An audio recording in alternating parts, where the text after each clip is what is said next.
Good evening, ladies and gentlemen, and welcome to the Q3 FY2023-24 earnings call of Sarthak Metals Limited, hosted by AlphaStreet. This is Radhakrishna Chonat from AlphaStreet, and it's a pleasure to host Sarthak Metals Limited for their quarterly earnings results conference call. From the management, we have Mr. Sagar Shah, Vice President and part of the promoter group. Ladies and gentlemen, as a reminder, today's call is being recorded. For professional investors, we are live streaming this audio along with the AI-generated transcript on our alphastreet.com platform. A replay audio of this call will be made available on alphastreet.com's platform as well as on our AlphaStreet India YouTube channel. A final transcript will be made available shortly afterwards on AlphaStreet Intelligence platform. With that said, may I now request Mr. Sagar Shah to take you through the presentation, and post that we can start with the Q&A session. Over to you, Mr. Sagar. Yeah, thank you, RC. Good evening, everyone. It is heartwarming to see a good set of participation from our investor community. Last few months have been exciting times for us with our new initiatives in the field of flux core wires and biotechnology. I am sure you are excited like us and eager to know more about the existing as well as the new projects.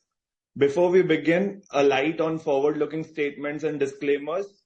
Certain matters discussed in our Q3 investor presentation may contain statements regarding the company's market opportunity and business prospects that are individually and collectively forward-looking statements. Such forward-looking statements are not guarantees of future performance and are subject to known and unknown risks, uncertainties, and assumptions that are difficult to predict.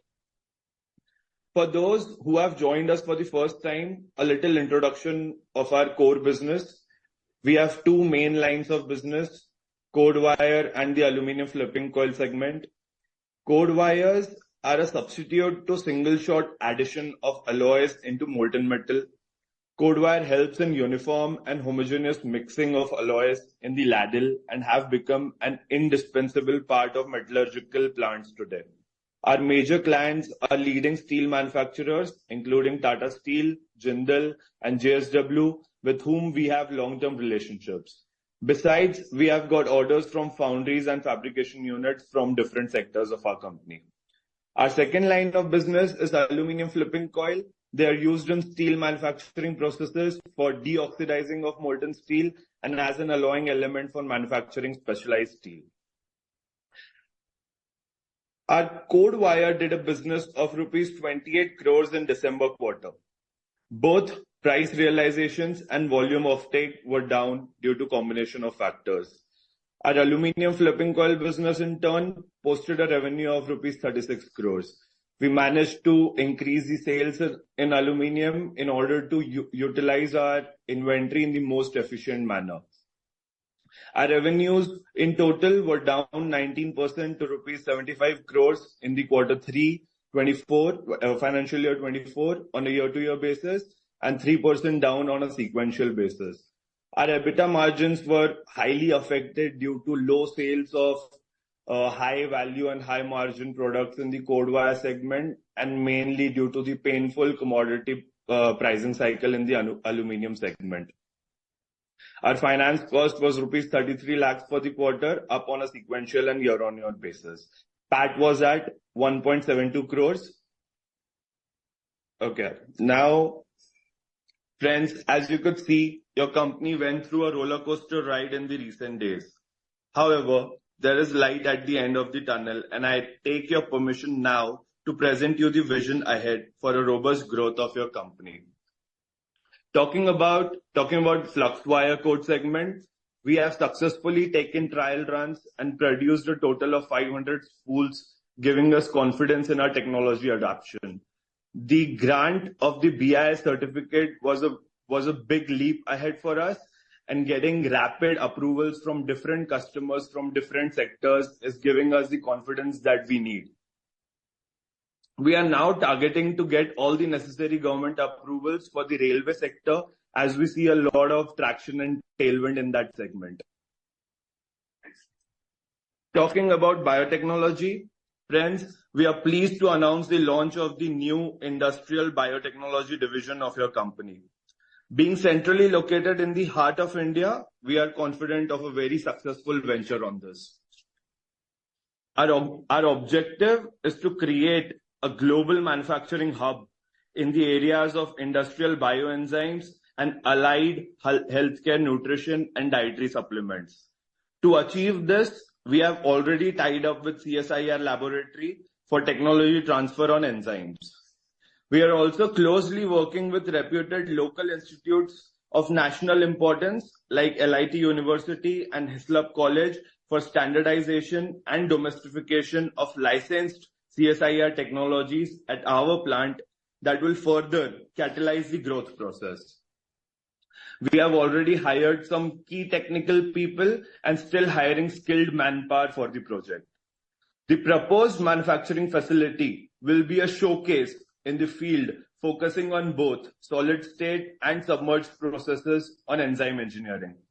The facility will also house a natural pulse protein isolation facility, mainly utilizing locally available pulses like chana to produce protein isolates for the global market, thereby creating the first step towards healthcare nutrition products and dietary supplements. The proposed complex will also have a state-of-the-art, multi-product, multi-purpose, interdisciplinary, scalable, advanced pilot processing facility to help isolation, formulation, and efficacy evaluations of active ingredients and allied molecules for overall holistic healthcare applications.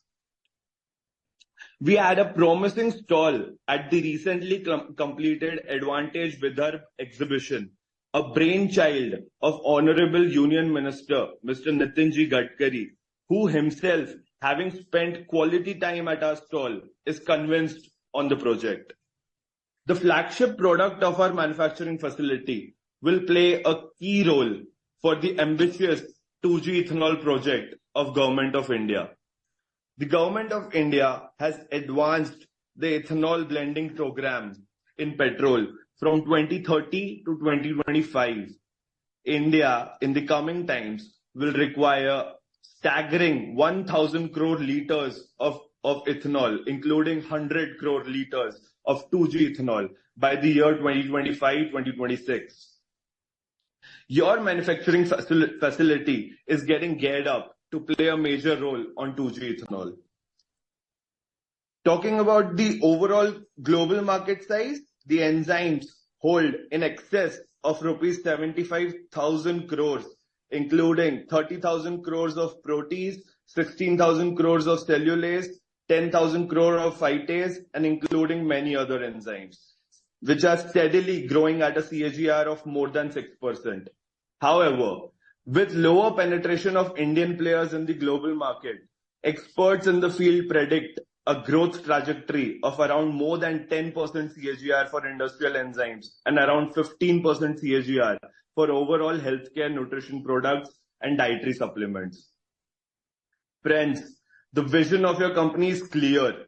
For the days to come, it is to focus on enzymes for 2G ethanol, breweries and distilleries, detergents, textile and leather, animal nutrition, food processing, and industrial wastewater, which are few names in the vast category of enzyme application. At the same time, your company is also going to focus on overall holistic healthcare solutions, including high protein nutrition formulations from natural resources like pulses, dietary supplements, prebiotics like oligosaccharides, probiotics, and similar other allied formulations. In this regard, accordingly, your company plans to invest to the tune of approximately rupees 100 crores. That will ultimately generate sales of approximately rupees 350 crores with a gross margin of approximately 30%, starting with around approximately 10 crores in the initial stage. With now, I would like to open up the Q&A session. Thank you, Mr. Sagar. We'll now move into our question and answer session. Today we have participants joining via the webinar platform and also via our telecalling platform. Participants who have joined us and connected with us through the webinar platform can post their questions directly to me on the chat box, and we'll ask the questions on your behalf. Alternatively, if you wish to ask a question directly, please use the raise hand functionality. I'll take the first few questions from the chat box as well as questions we have received via email and through our AlphaStreet platform. And then we'll open it up for participants to ask questions directly. Ladies and gentlemen, once again, please use the raise hand functionality if you would want to ask a question directly to Sarthak Metals Management, or use the chat box.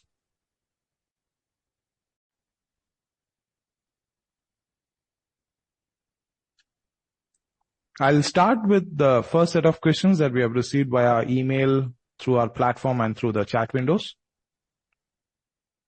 The first question is, can you tell us about the competitive edge the company has in the flex code wire segment? Okay, yeah. So I will keep it very crisp and short. The technological edge, firstly, the adaptation of the technology. Not everyone has it. We're amongst the pioneers in that segment. And secondly, very importantly, the location.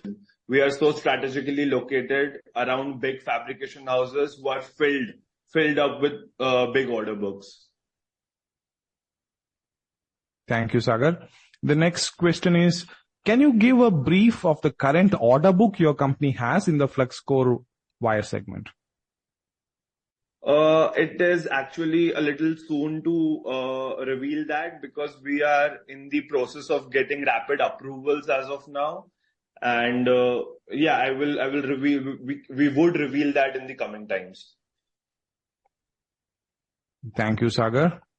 We have one more question. Is going forward, does the company intend to diversify in other metal sectors as well? No plan as of now. No, we are anyway very occupied with the two major ventures we have taken up. Thank you, Sagar. Next question is, could you provide more details on the company's exploration of opportunities in the biotechnology field that you just gave an update about? Biotech field is our top focus area right now. Our aim is to gain credibility firstly in the area of alternate energy resources, where enzymes play a vital role. We already have the technology in hand for a very green initiative by the Government of India, which is the 2G blending program, and our product will play a crucial role over there. Our vision is very clear. It is to build a healthcare segment within the biotechnology division. The next question is, how optimistic is the leadership about the company's performance in the field of biotechnology, especially considering the great potential for small players in the biotech industry? We are definitely highly optimistic. If the people joining this call have been been in our earlier calls also, they might know that we are very bullish when we finally venture into a segment. So it's the same with biotechnology also. We have given enough time and enough research into this area, and we feel there is massive growth opportunities over here, immense number of opportunities to explore and expand. So we are on it. And moreover, the government is like fully focused on sustainable future ahead, and I feel the government जहां अपना सरकार का आज के date में हाथ है, वो इंडस्ट्री फ्लरिश ही होगी. Thank you, Sagar. Let me take a few questions directly from the audience. Garvit Goel. Operator, can you please allow him to ask a question?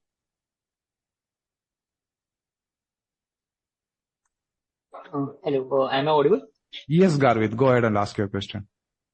Starting with management's earlier guidance. So, given the management's previous indication of the rising inventory levels and the expectations for a stronger performance in H2 as compared to H1, But the actual reported revenue in first 9 months is 236 CR, which is significantly below the guided target of 400 CR for full year. And additionally, if you observe the OPM percentage, that is in comparison to the guidance earlier given, that is also raising a concern for us. So, can the management provide a detailed explanation for the substantial deviation from the earlier guidance? What are the factors that contributed to this significant downturn, and what are the corrective measures that we are looking for in our existing business? So, hi. Yeah, so very valid question. Firstly, the realizations of these products are hurting us a lot. We are ourselves facing the heat of the global tensions, and that would be a major cause why the prices of our products aren't rising. Like these have become very volatile and very cyclical, and especially in the area of aluminium because of the heavily disrupted supply and demand chain. The raw material prices of aluminium have been very steady and in a rising graph. In like while our selling price of a finished product have been falling, the prices of our raw material have been rising, which is really hurting our margins and even the top line of our company because of the lower realizations. And that is the absolute truth in this area. We have been considering, or I would say we have been taking these rates as the bottom of the chart, but somehow the rates aren't bouncing back. That I agree, but my question is particularly on the demand side. Like you are mentioning in your presentation as well, we are gaining the market share, but at the same time you are saying that we are losing on the real pricing power and all these things. But you are also saying that raw material prices are increasing, but we are not able to pass on the same. So what kind of competitive edge are we talking about, and how we are down Y on Y? Sorry, how we are? Your voice How got we are cracked after that. how we are saying that we are gaining on the market share despite our volumes are not saying this, not confirming this fact. So if you notice, the sales parameter in the terms of code wire, domestically speaking, has been muted. There is no change in the sale of code wires. While when we talk about aluminium segment, we have increased our sales by almost 20% when compared on quarter to quarter. The overall demand side, I would say, is still very like flattish. I wouldn't say there is it's bearish. The output is like okay from the steel plants, but it is not like heavily demanded. Our products are not heavily demanded as of now, and it's a fact that steel market is cyclical. Right now it's still in its downturn. But steel prices are, I think, Thank you, Garvit. I request you to limit yourself to 2 questions. We'll come back again. We have a few more questions. The next is from the line of Utkarsh Somaiya. Operator, please allow him to ask a question. Hi, Utkarsh. Go ahead and please. Hi, thank you for the opportunity. My first question is on the gross margin of the company. I think the major reduction in your operating margins was due to your gross margin, and we haven't seen such low gross margins in the last many years. So my first question is, do you see this as just one quarter phenomena and the same should bounce back in quarter 4? Or do you expect this to sustain for a few more quarters? That's my first question. So can I go for the first question, or you would like to state the second question? Yeah, can you please answer? Okay, so to answer that, I definitely see these gross margins as non-sustainable. These will definitely grow back to its normal levels, but sustainably, and the only reason why the margins have dropped this time, mainly aluminium has hurt us a lot, and secondly, the export of code wires fell down because of like lower inventories, or our overseas customers have deferred from giving us clearances for dispatches. So that is one area, but mainly aluminium. The aluminium market needs to revive, and to get out of that commodity cycle, we are tackling like aluminium by again coming back to keeping lower inventories. Okay. And how does Q4 look in terms of sales trajectory and gross margin? Honestly, sales look flattish. And in terms of margin, I would again state the same thing. We need a bit of realization because the product is commoditized. Aluminium in specificity has been commoditized, and we need a little realization. And the global tensions and the supply demand overall disruptions are not allowing aluminium prices to go up. These are some abnormal levels at which aluminium is trading right now. Okay. And on your utilizations, can you tell me your current capacity utilization in your cord wires, flux cord wires, the aluminium business, and the feeder machine business? And what will be the peak revenue in each of these at current prices? At current prices, okay. So cord wires, we are currently working at roughly around 60% of capacity utilization. And aluminium also, I would say 50 to 60% utilization. And at current levels, the peak revenue that we could do is approximately 700 to 800 crores at these price levels. In both these products? Yeah. And what about your flux cord wires? Is that separate? Flux is a new segment right now, but I can very confidently say that in the coming quarters we'll be able to utilize 100% of the existing line. And what revenue would that yield you in flux cord? If we utilize the line 100%, the revenue will be approximately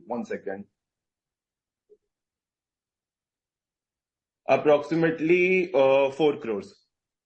Oh, 4 crores at peak. Yes. So is this just a pilot project for you, and then you plan to scale it up? Of course, our plan is to scale it up, and we are in advanced stages to consider scaling up, and you all will be the first ones to know about it. We are very optimistic about the project. Okay, and just one last question regarding your biotech business, the enzyme business. Just wanted to understand what is your right to win in this, and are there any barriers to entry? Sorry, could you repeat? So my question is, for your entry in the biotech enzyme business, are there any barriers to entry in that business? And second question regarding that is, what do you think you bring special to the table that somebody else wouldn't be able to? Since it's a totally non-core segment, right, for you? Yes, it's a new segment for us. It is a leap that we took, and enzymes are a highly technical area. And we are building our credibility in this area. Of course, there are entry barriers which can act as a pro and a con.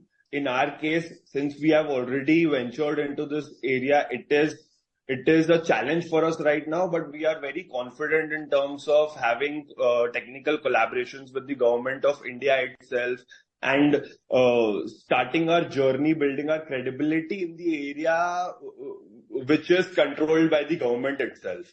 So 2G ethanol is an area where our flagship product will be of crucial role.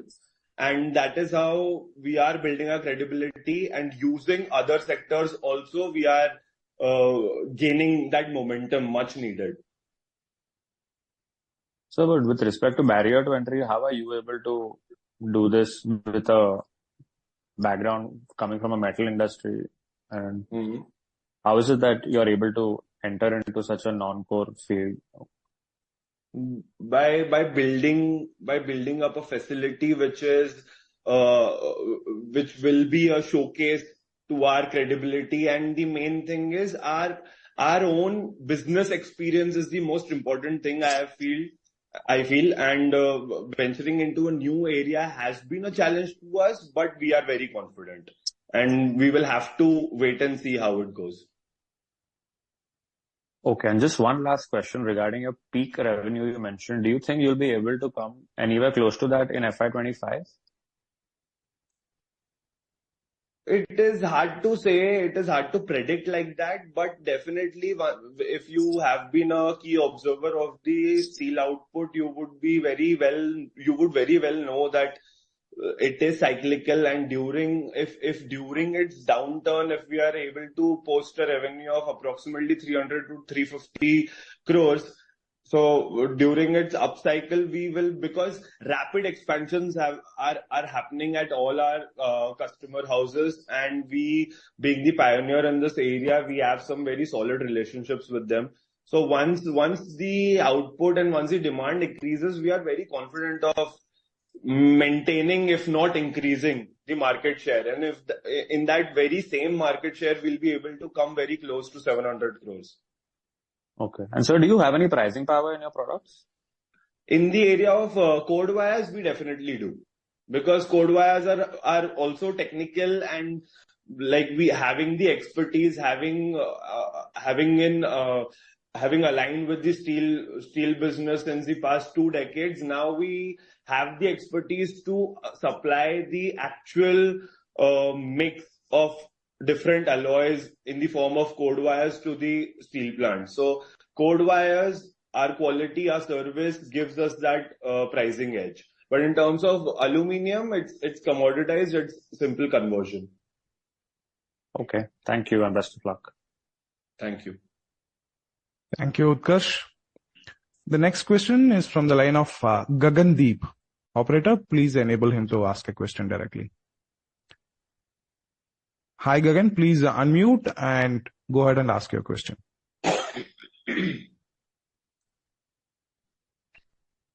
Gagan, please unmute yourself.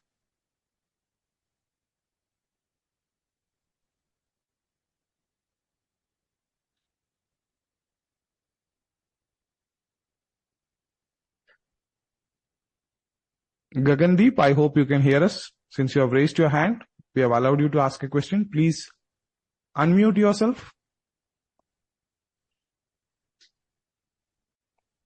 All right, operator, please move him to the queue, and let's take a question from Keshav Garg next. Please allow him to ask a question.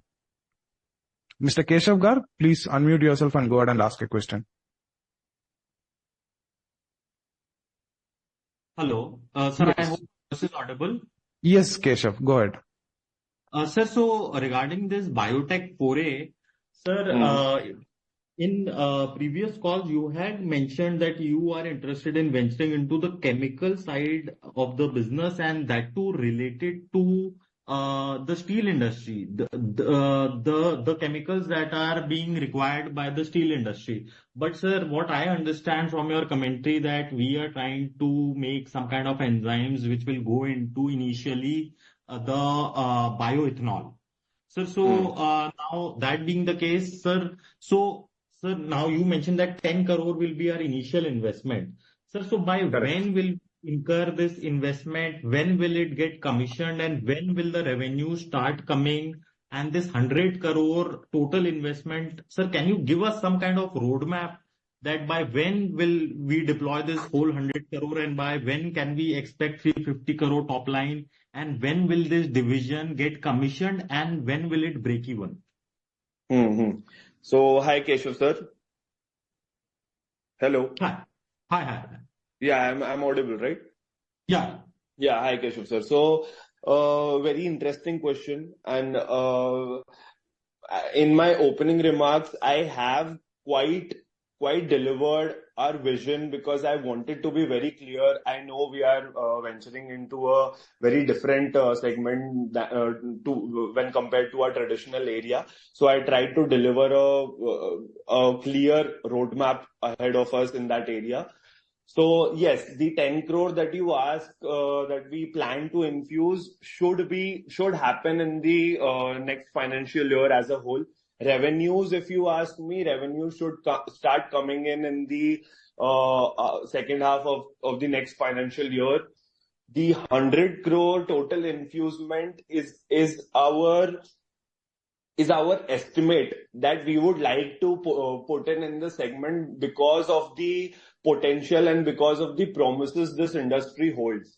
And we as a company, we are conservative. We like to move in a sustainable manner. We like to grow in a sustainable manner. If you have also seen in the past, even when I talk about the flux code wire segment, we started with one line and we now are in that stage when we are confident to expand that. So same way we will do it in the biotechnology area, but the promises and the potential that this industry holds is vast. So 100 crores is just the first step of the ladder. Sir, and what about the break-even? Sir, can the shareholders expect a quick break-even, or are some initial losses expected? I really don't think any losses are expected. We are pure businessmen, and the fact that we ventured into this line is to create a technological edge for our company. We have always been regarded as a metal company, and this sector actually gives us, actually leaves the metal sector at the back seat.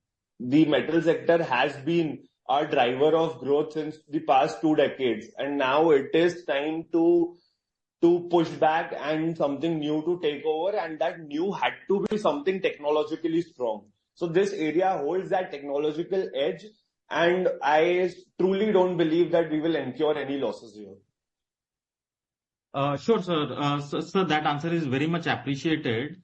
And sir, just one thing, sir, the core business of code wire, sir, if we see that, sir, the steel prices may be down, but the steel production itself in India is still growing in mid-single digits, something like 6%. Correct. So that being the case, sir, so why are our volumes falling continuously? Because the specialized steel output is really low. India has been the pioneer in exporting the specialized steel, and the specialized steel production requires most of our products. And since India has been facing some heat from the global tensions and the total steel export has been so low, these products are also being used in a lower form. And second answer to that, Keshav sir, you have been a part of our previous calls also. I would again stick to the same part. We do not like to hurt our margins like we did this time, and we avoid getting into price battles, and we keep out of it because currently the demand is low and supply is like higher. Sure, sir. And sir, just one last thing. Sir, we are mentioning that, I think, sir, last year in third quarter, sir, we did some high margin sales. Yes. Sir, so which I'm assuming is not there in the current quarter. No.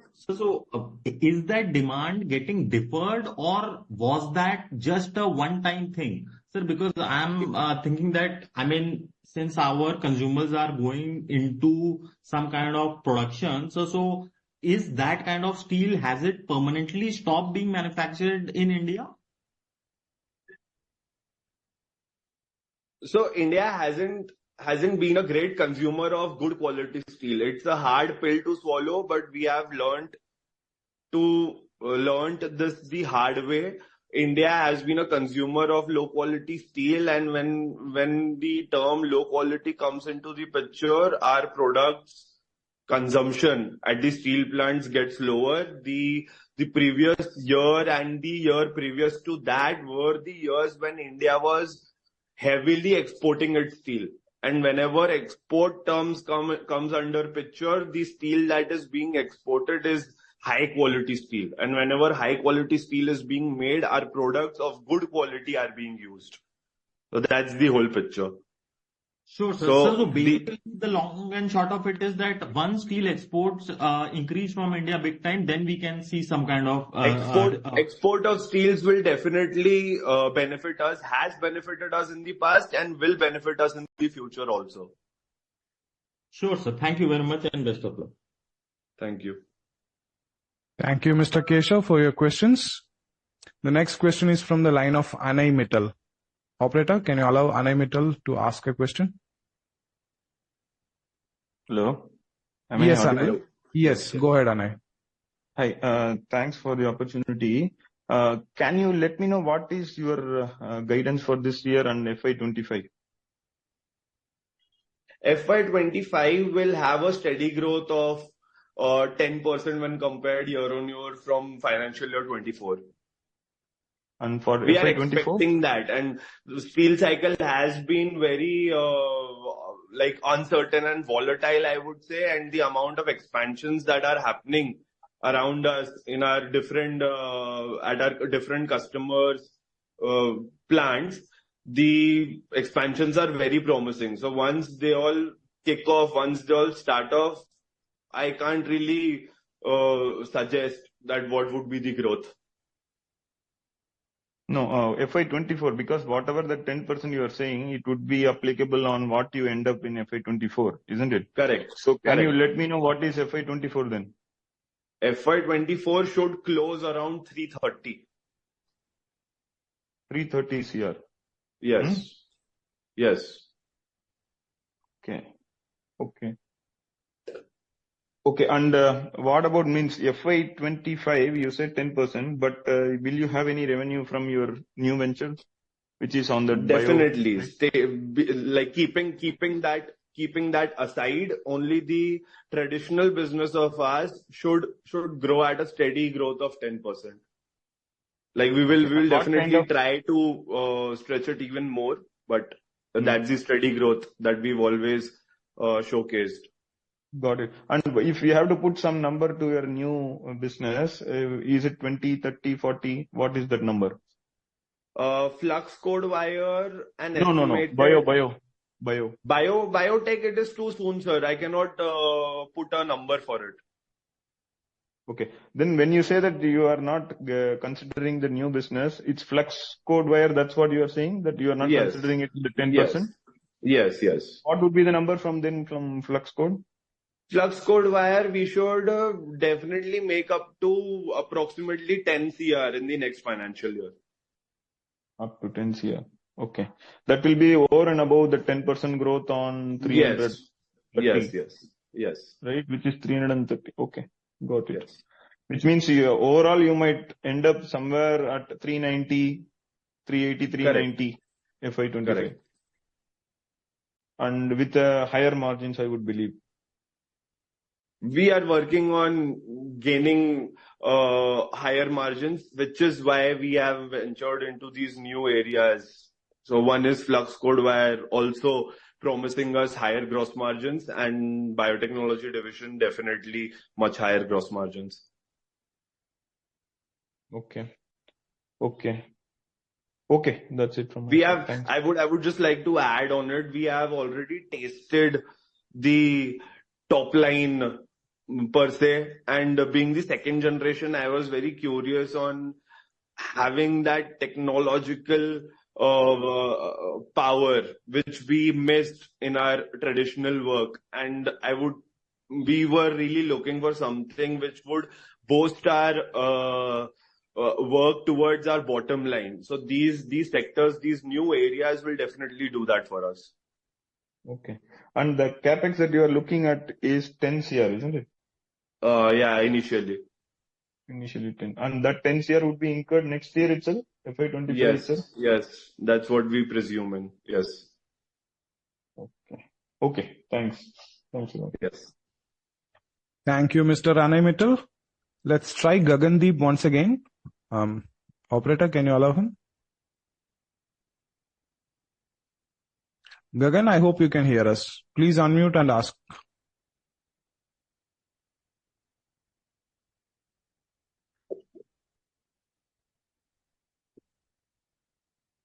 Okay, looks like he's unable to unmute. Operator, you can move him away from the queue. The next question is from Utkarsh Somaiya. Yeah, Utkarsh, unmute yourself and ask the follow-up question. I request you to limit it to 2. Thank you. Yeah, thank you again. Your inventory on your balance sheet has been going up since the March quarter, from 14 crores in March now to around 32 crores right now. So are these finished goods lying with you, or is that high cost inventory, high cost raw material inventory? Like, can you just give It is just the raw material. As I had mentioned in the previous quarter also, we had taken a little bet and we had taken a little move on building some positions in the aluminium side specifically, as we did see upside potential in the prices of aluminium, which didn't happen. So yes, it is majorly the inventory should be of aluminium and also the code wires. Yes. So, and what is the average cost of aluminium in this 30 odd crore inventory? 30 odd crore inventory, the aluminium cost should be 50%. Roughly, I'm saying I can check the exact number and let you know. No, and the rest 50 would be? Code wire. No, okay. And what I mean by average cost is the average price per ton. At what price have you booked these in your inventory? Aluminium average price of we are of course in the sustainable manner we are using aluminium, so we are consuming a lot of scrap. So the scrap is costs us approximately 150 to 160 rupees per kg. And as opposed to that, what is the current price of it in the market? Current price keeps fluctuating. That's what's been hurting us the most, because if our finished product is going at par with the LME. If you're aware of the factor of LME controls the prices of aluminium. Correct. So our finished product goes at par with the LME, but the scrap that we purchase hasn't moved at all. Even if the LME goes down by 100 odd dollars, the prices of scrap and our raw material does not move more than $50, and that's what's been hurting us. So this inventory will be used in your quarter 4 production, and yes, a little in the quarter 4. We keep it moving forward and trying to keep it as low as possible. So this 12% gross margin will continue in quarter 4, I believe, right? And maybe in quarter 1 as well. Sorry, the lower gross margin you're saying? Yeah, will continue for 2 more quarters, right? Given that you have high cost inventory and the finished good has not really. It should definitely improve, because we have cut down on aluminium inventory, most of it in this quarter only. As I said earlier, that 50% holds aluminium. I really need to check it. But we did physically saying, because I go around the factory and see it. So physically saying we have cut down on aluminium scrap a lot, and we are trying to maintain a low inventory, but it should improve. And the moment aluminium prices pick up, which I don't know, which should happen at any moment, it would benefit us a lot. Okay, but there's nothing you can guide about. I can't say it like being certain about it. I can't be certain about it. Okay, thank you so much. Thank you. Thank you, Utkarsh. The next question we have from Ankita Garg. Ankita, you have been allowed to ask a question directly. Please unmute and ask a question.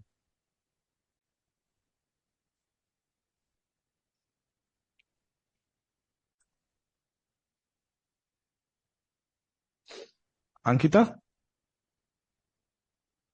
We can't hear you. Please unmute. Okay, looks like some technical issue. She has sent the questions via chat, so I might go ahead and ask.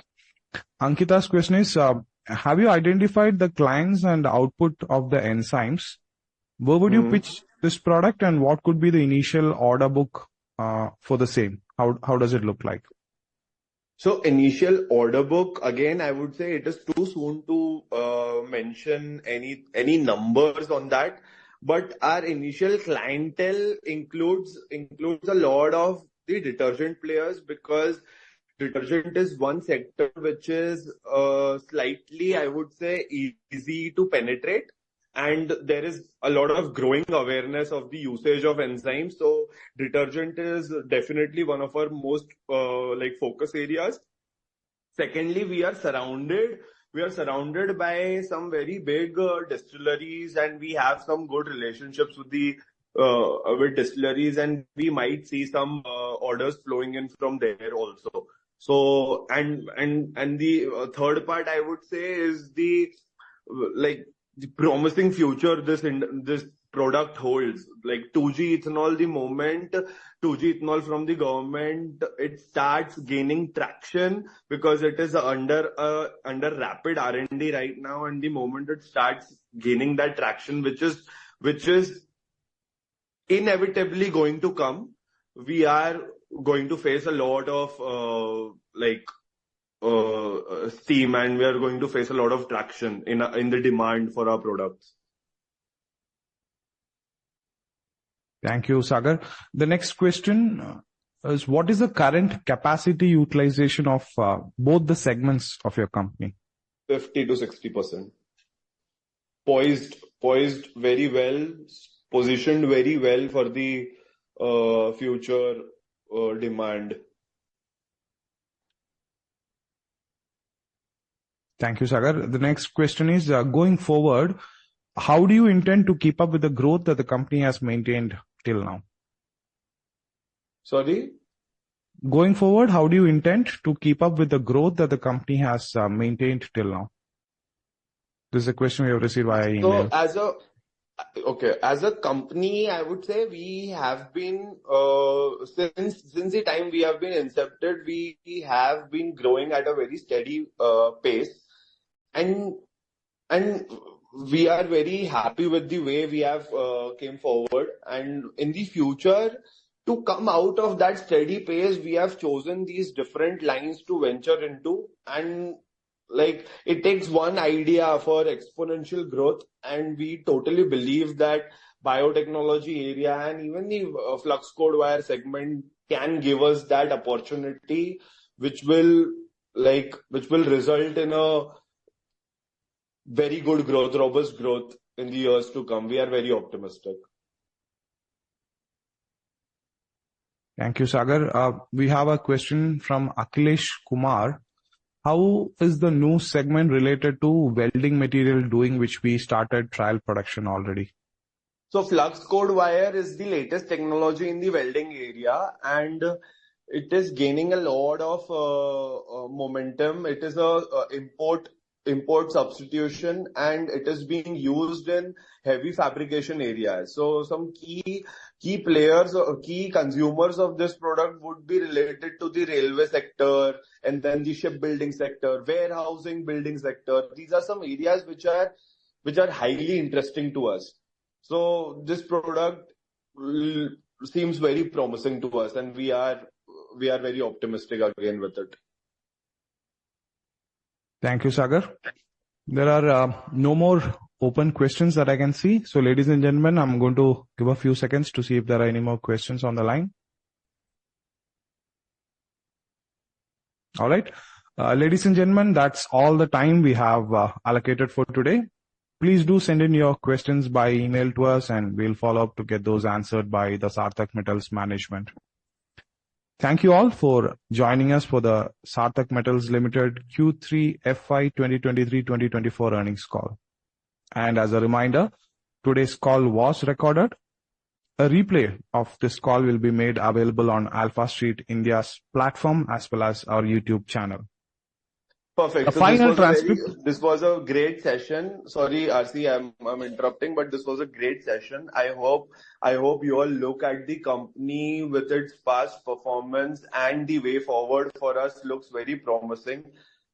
Believe in us, trust in us. We have the experience of 20 years in the business, and coming into the biotechnology area, I'm leading the sector myself, and I totally believe that at the end of the day, it is the business etiquettes and the business culture that it takes to flourish, not the segment that you venture into. Biotechnology has been a wild take for us, but that's what it takes for a company to grow exponentially. A steady growth would have offered from our traditional work, but we choose to go the highway. Thank you, Aloy. Thank you for closing remarks, Sagar. I appreciate it. Ladies and gentlemen, thank you for joining us. A final transcript will be made available shortly on AlphaStreet's Intelligence platform. Thank you, everyone. Once again, thank you for joining us. And Sagar, thank you for conducting the call. Thank you. Thank you. Team AlphaStreet, thank you.